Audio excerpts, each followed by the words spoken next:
하나님의 축복이 여러분의 삶 속에 충만하기를 주님의 이름으로 축원합니다.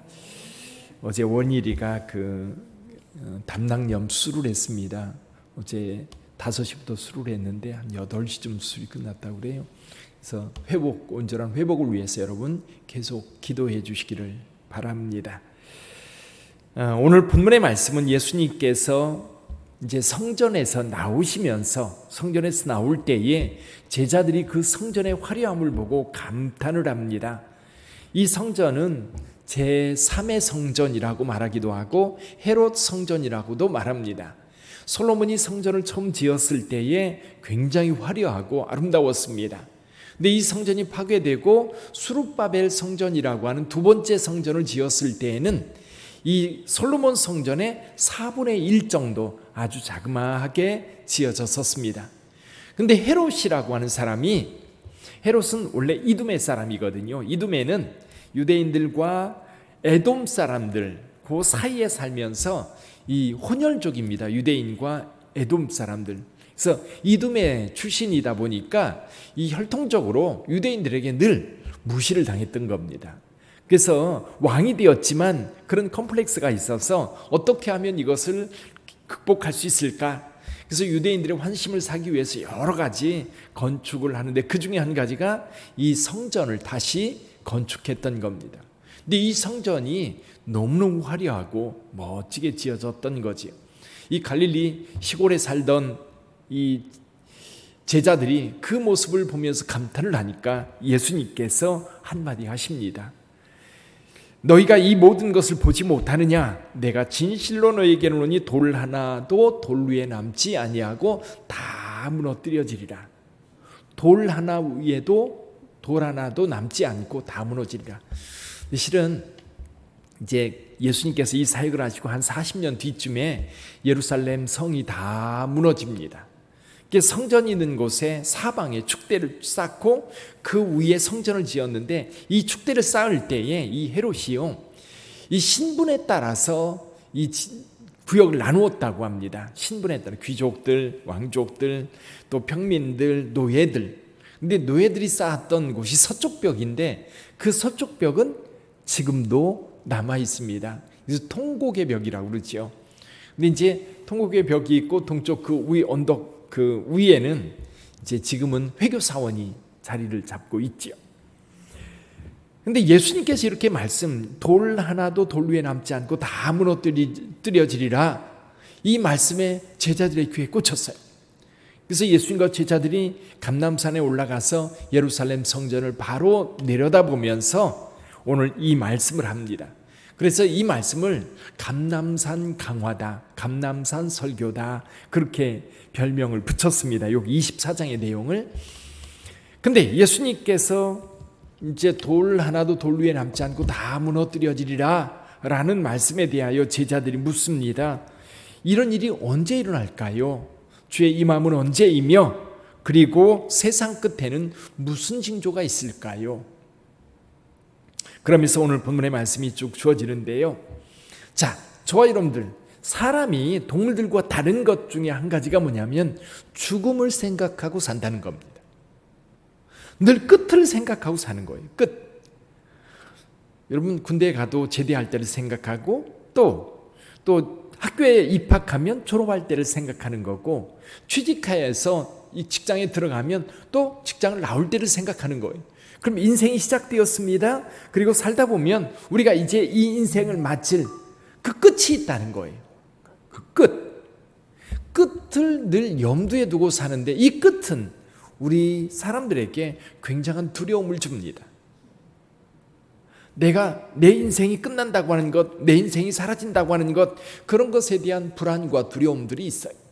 물론 대부분의 사람들은 잊고 삽니다. 잊고 살다가 언뜻 생각해요.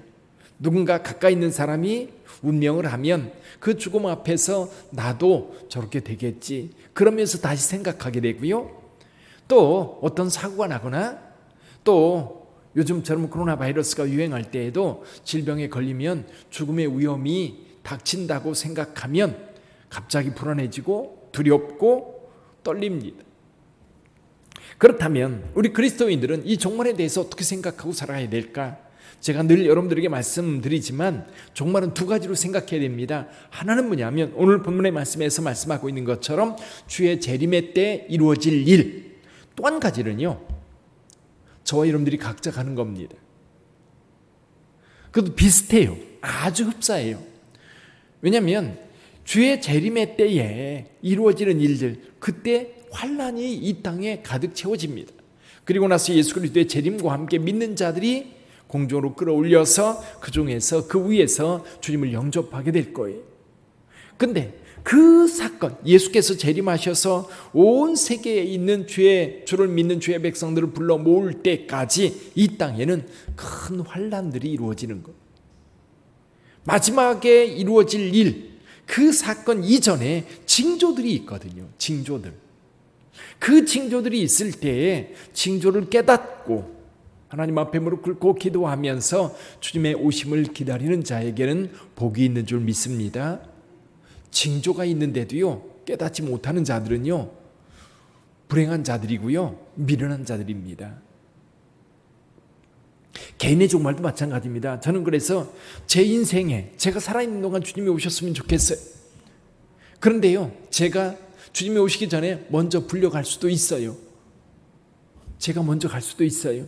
근데요, 그때 우리가 맞는 죽음도 어떤 사람에게는 정말 편안하게 죽음으로 맞이하지만 많은 사람들은요, 환난 가운데 부름받아요. 그것이 질병이든 그것이 사고든 어떤 것이든 죽음의 순간에 많은 고통들이 우리에게 찾아와요. 질병 때문인 경우도 마찬가지죠. 엊그제 그 서천에서 목회하던 제 동기 목사님인데 저보다 연배가 훨씬 많으시죠. 그분이 하나님 앞에 부름을 받았어요. 제 동기 목사님들 130명 입학했는데 제가 아는 바로는 세 번째로 지금 하나님의 부름을 받은 거예요. 젊었을 때 두 친구가 이제 일찍 부름을 받았고, 이제 이분은 지금 65세, 66세 되셨는데 부름 받았어요. 근데 이분이 이제 췌장암이 있었어요. 췌장암이 있었는데 그분 소원이 뭐였느냐면 그 이스라엘 성지순례 가는 거였어요. 이제 병이 있음에도 불구하고 성지순례를 갔어요. 갔는데 가서 이제 머리가 많이 아팠나 봐요. 아팠는데 그냥 성지순례를 쭉 한 겁니다. 마치고 이제 돌아왔는데 몰랐었던 거예요. 뇌에 그 이제 고름이 꽉 차 있어서 이제 더 이상 회복할 수 없다. 그리고 이제 혼수 상태에 들어가서 1년 반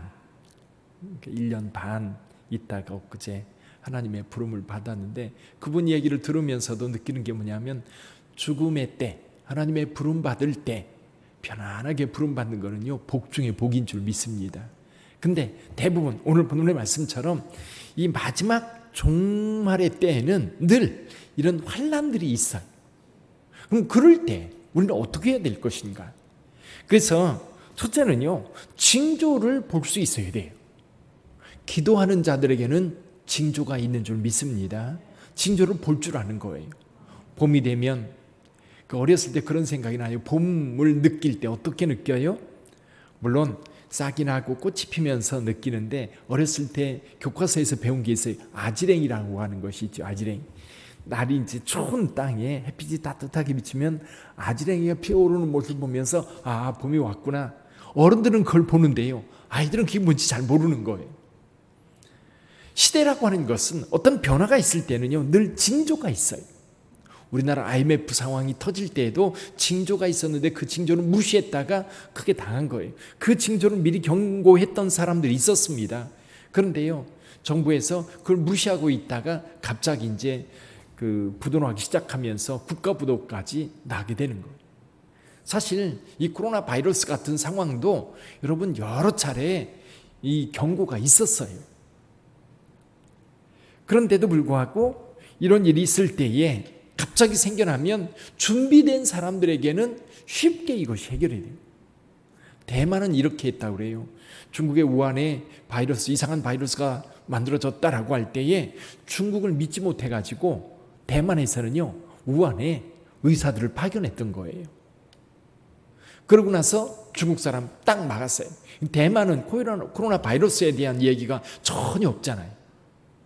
이 홍콩이나 싱가포르나 이제 그리고 우리나라, 일본, 지금 미국은 그거를, 미국 같은 경우는 미국도 그렇고 브라질도 그렇고 지금 제일 많이 번지는 나라인데 문제는 대통령인 거예요. 지도자가 어떤 태도를 보이느냐에 따라서 많은 사람들이 죽어가고 고통을 당하는 거예요. 근데도 정신 못 차리는 것 같아. 이런 징조들이 있을 때 징조를 미리 알아채는 것이 우리에게 굉장히 중요하다. 또 한 가지는 이 환난 때에 또 이런 징조가 있고 이런 환난이 닥쳤을 때 어떻게 행동할 것인가 라는 문제에 대해서도 주님께서 굉장히 이렇게 잘 말씀해 주고 계세요. 극박한 상황이라는 거예요. 뒤돌아보지 말라는 겁니다. 이 룻의 아내의 교훈이 그거지요. 도망가면서 그 불타는 성을 바라볼 필요가 뭐 있어요? 다 타는데. 왜냐하면 그 세상에 대한 미련 때문에 돌아보는 거거든요. 여기 지붕에 있는 자는 옷가지로 내려가지 말라는 거예요. 돌이키지 말라는 거예요. 그냥 주님께서 그 환난 때에 도망가려면 여기 유대에 있는 자들은 산으로 도망할지니 그때요 피할 때에 이 땅에 밀어들지 말고 도망치라는 거예요. 물론 여기 있는 자세한 상황들이 40년 뒤에 예루살렘 성이 멸망할 때 이루어졌던 일들과 아주 흡사해요. 근데 요즘에도 마찬가지예요. 물난리 나잖아요. 불이 나잖아요. 이런 사건들이 있잖아요. 꼭 영화 같은 데서도 보면 뭔가 미련이 있어가지고 가지러 들어갔다가 죽는 경우 참 많잖아요. 굉장히 많아요. 그거예요. 그 환난의 때를, 이 상황이 어떤 상황인지를 하나님을 믿는 자들은 금방 느낄 거예요. 그러면 여러분 그거 가지고 나와야 여러분 이 환난 중에요 아무 쓸모가 없거든요. 그래서 저와 여러분들이 신앙생활하면서 마지막 때가 있다라고 하는 것을 분명히 선정해 놓고 그리고 징조를 늘 기도하면서 그 징조를 알게 해달라고 여러분 기도하시길 바랍니다. 그리고 그때가 되면 여러분 이 긴급하게 스스로 느끼고 하나님께서 원하시는 그 일들 가운데 행하시기를 바랍니다. 또 한 가지는 뭐냐면 주님 오시는 그날까지 책임을 다하는 거예요. 많은 이단들이요 사람들의 이 불안한 심리, 종말이 얼마 남지 않았다, 주의 재림이 얼마 남지 않았다, 그런 이단들의 미혹에 두려운 마음에 거기에 미혹되는 사람들이 굉장히 많아요. 그때 예수님은 미혹되지 말라는 거예요. 그리스도가 여기 있다 저기 있다 해도 믿지 말라는 거예요. 이만희가 자기가 뭐 재림주요 자기가 뭐 그렇게 얘기를 해도 믿지 말라는 거예요. 근데 미련한 사람들은, 깨닫지 못하는 사람들은 그 말을 믿고 거기에 빠져들어가는 거예요. 그런데 주님께서는 그런데 미혹되지 말고 끝까지 내가 해야 돼.